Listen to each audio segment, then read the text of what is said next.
All right, so recently, you guys know, I started this channel, Pro Wrestling with Juice, and it's just to talk about opinions on things going on in wrestling. And there's been a lot, and it's really hard for me to keep up with at the moment. But I'm going to talk about a few of those things in this video. And just to give you a quick overview, some of the things I'm going to talk about are the WWE product, some things I heard they might be doing to adjust that, a couple more of the Jon Moxley interviews, the Best of the Super Juniors the other night, the Juice Robinson, Jon Moxley match, things like that. So anyways, and maybe how I would book things if I were the WWE, if I was trying to build a certain way to fix the product. So the first thing I'm going to talk about is the Jon Moxley interviews. And the reason I'm going to talk about that first is because I'm the most excited about this stuff. One of the things he came out in one of the shows he did was discuss the Brock Lesnar WrestleMania match. And I thought I had heard this a couple years ago, but the thing I thought I had heard was that he had been wanting to plan stuff and Brock Lesnar kept shooting it down. Sounded like at the time that Brock Lesnar was rejecting his ideas. Now come to find out it was actually that he wanted to talk about it ahead of time and Brock just said, don't worry about it, we'll talk about it later. And they didn't talk about it until like 2 hours before the pre-show on the day of WrestleMania or something. Or maybe it was 10 a.m. the day of WrestleMania, I think. They went to a prop guy after talking about it, tried to get some mace made up, and couldn't get some mace made up in time. Now, I don't know why they didn't come up with some other idea like, a water bottle and, pretend later on that it was alcohol in the bottle because that would burn your eyes, or I don't know. There's a million things that would burn your eyes. You don't need, pretend mace, personally. Plus, it's wrestling. I mean, all you need is just to spray something into someone's face. It could be anything. And it could actually just be water. That's the beauty of it all, right?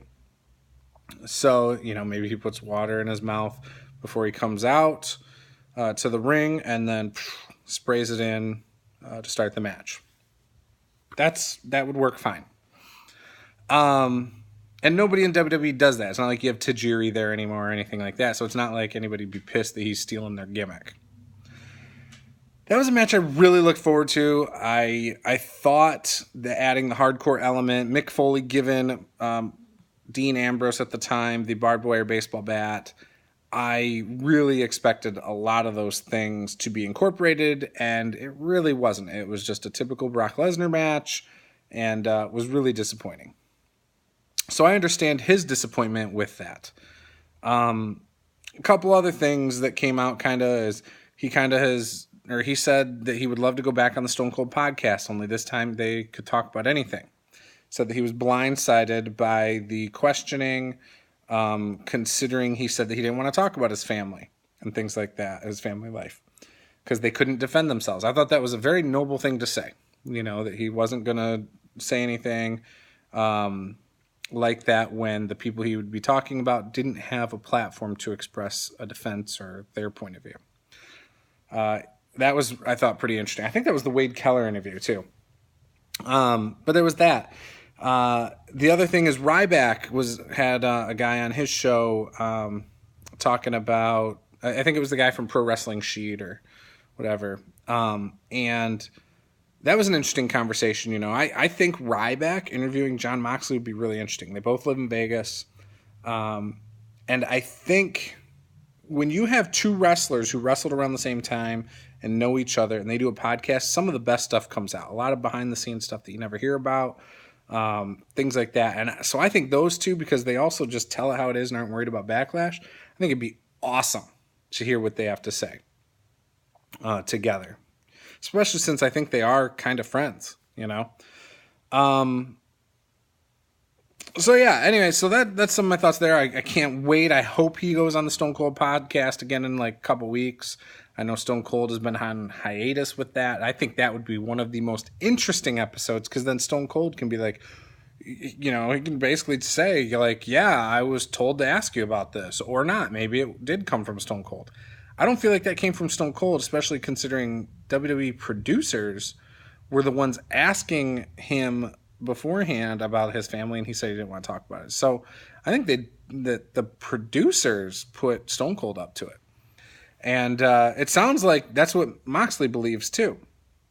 So anyways, I think that would be really interesting to find out what went on there, to hear what Stone Cold thinks of the current state of WWE from what he's heard about the behind the scenes. I think that would be really good.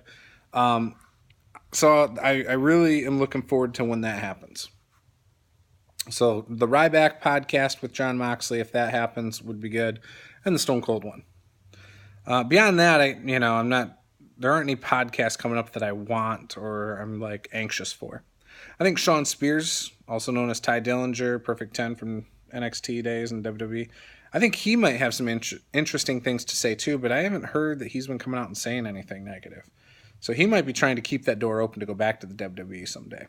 Kind of like a Drew McIntyre or Drew Galloway kind of deal where he, works the independents and then tries to get back in as a top guy. Which, hey, if he's trying to do that, cool, no problem. I don't hate WWE myself. I just can't support their product with the Saudi deal and some of the other stuff. I just don't like the product, For me, the thing about WWE right now is I haven't enjoyed a Raw or a SmackDown in months. Like probably maybe one or two since late last year that I've really enjoyed. And the only thing I've been enjoying the last month or two has been the Bray Wyatt vignettes.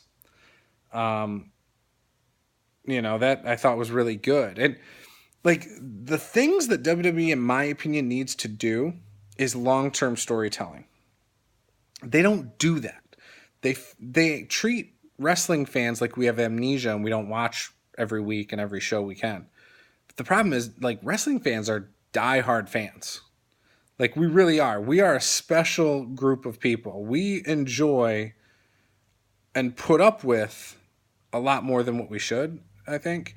Because WWE kind of is the only game in town. But that's not true anymore. That's why you're seeing the ratings decline, in my opinion. From what I hear, Impact is doing some really good shows, and that's free on Twitch. Ring of Honor is doing all right shows. I watched a couple of their shows this past year. Since the new year, so since 2019, I've watched 2 or 3 of their shows, and they've been okay. There's some things I've really liked, and there's things I haven't.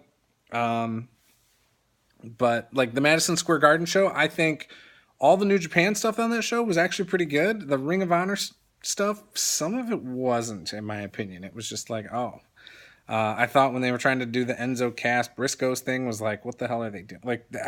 I wasn't feeling that. It got my attention, but the way they did it, because it seemed like it was such a secret, even the cameras didn't pick up on a lot of it, and so it just didn't come across well, I feel. And then the fans, on Twitter and everything, just crapped all over that idea.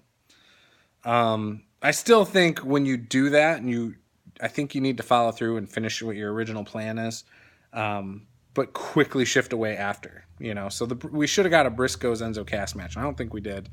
I think they just ended up cutting ties with those two before it even started. So I know Tama Tonga was talking some mad trash on Enzo and Cass on Twitter. And he just seems down to do whatever it takes to get himself noticed and get something going. But anyway, so there's plenty of game in town, right? You got New Japan. New Japan World's only $10 a month. It's always a good show, at least in my opinion. If you like wrestling, then New Japan is the best. AEW is now out. Yes, their pay-per-views have been expensive. And they're going to be expensive moving forward because of their deal with TNT. They're using Bleacher Report, and they're using TNT's production crew on their shows. So they have higher costs in that regard just because of their partnership. AEW isn't making the prices of their pay-per-views. It sounds like that's coming from Bleacher Report, pay-per-view, Fight, all those guys. And so... it sounds like, also because they're not paying for their own production, TV production that they don't have a ton of say in that. That's just how it comes across. So whatever. But anyway, so you have all these other alternatives. When TNT starts up here in October doing AEW shows, it sounds like maybe NXT will be on that Tuesday or Wednesday night on Fox Sports Net, I think, going up against the AEW head-to-head. That is probably the smartest thing WWE could do, because NXT is a decent product. They do decent storytelling.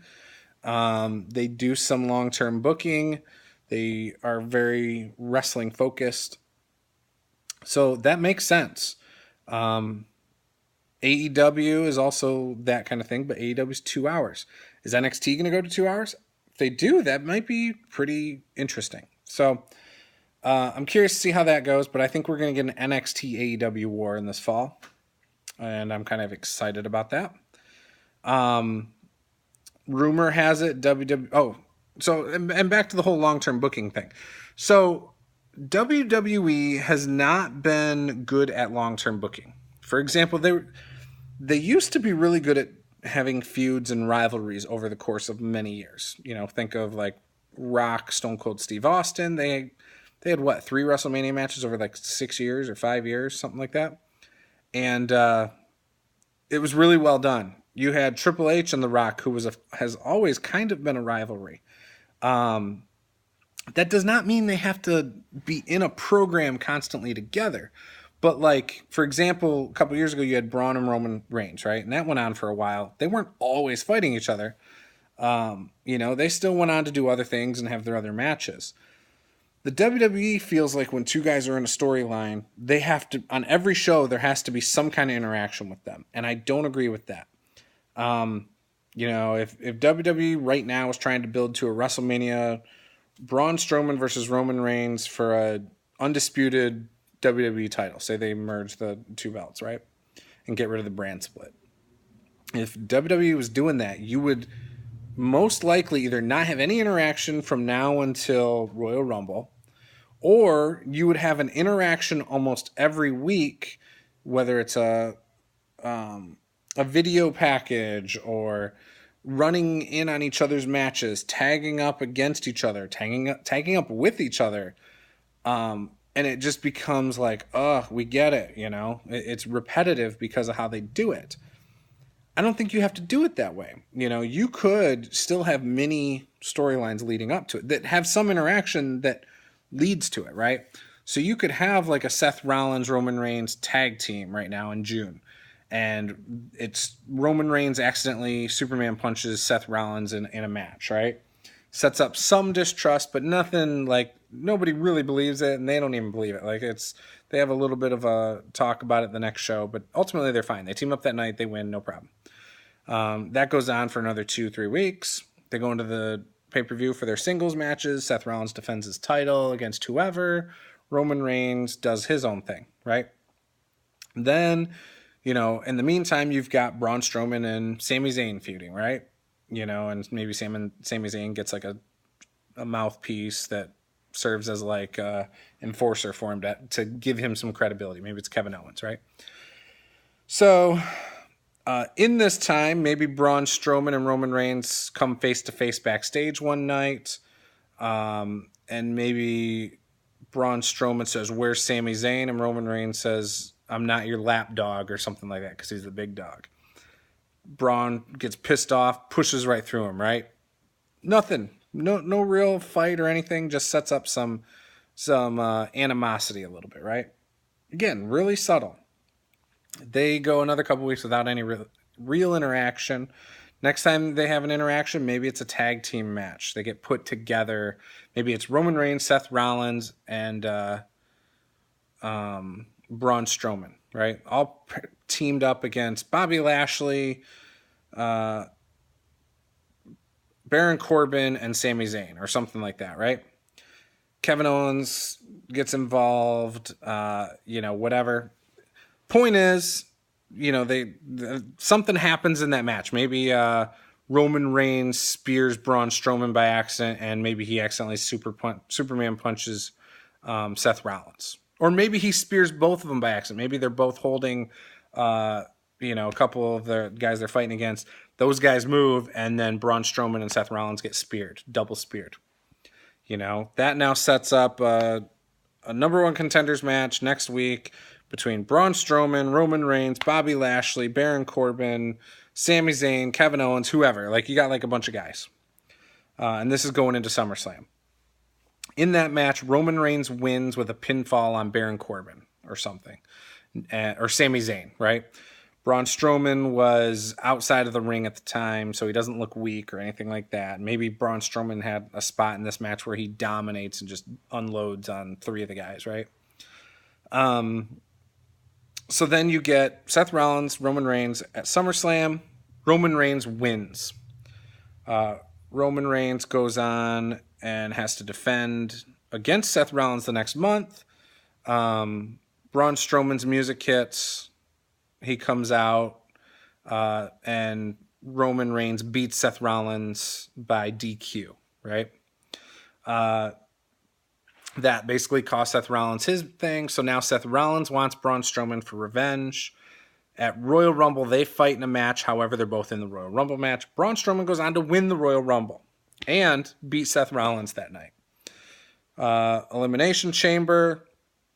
Roman Reigns is defending the belt in that match. The only person not in it is Braun Strowman. So you'll have Seth Rollins, Bobby Lashley, Elias, Sami Zayn, Kevin Owens, and Baron Corbin. I don't know if I said that. But anyway, so you get all that, right?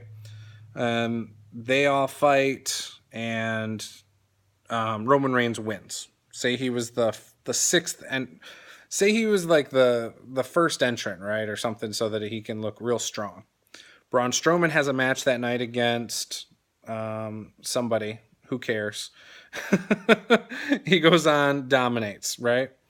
Or maybe he doesn't have a match that night. Maybe they do all the other belts and whatever. Next month, before WrestleMania, Seth Rollins, Braun Strowman fight. Braun Strowman wins again. Beats Seth Rollins in a really close match. So we have the opportunity was for Seth Rollins to work his way into the match as a third member of the WrestleMania main event. He loses. It's just going to be Braun Strowman and Roman Reigns. And maybe Sami Zayn and Kevin Owens cost Seth Rollins the match, because that would be interesting. So then you get at WrestleMania the big match, right? Braun Strowman, Roman Reigns. It's been set up for a long time. They haven't fought in a bunch of matches together. It's just been a couple things here and there that have built up to this match. You have a good strong video package at WrestleMania for it. That's good. I feel like that would be good booking over the course of 8 months, 6 months, whatever. And, if you disagree, that's cool. Let me know below. I'd love to hear your thoughts on it. I'm going to do another video about some other things I heard after this, but I'm going to wrap this up here because we're at 20 minutes. It's a long video.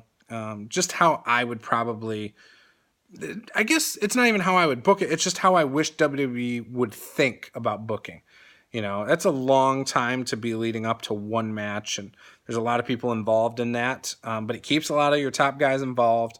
I didn't really talk about bringing in new guys or anything, but there are ways you can do it within the confines of that and put them into programs with those guys to move up the card. So anyways, just my thoughts. I'd love to hear yours below. I'm tired of the a lot of the segments on Raw that have nothing to do with the storylines or anything. I'm tired of that. They don't lead to anything, and that's the part that sucks. So be sure to hit that subscribe button. I'll see you guys next time. Later.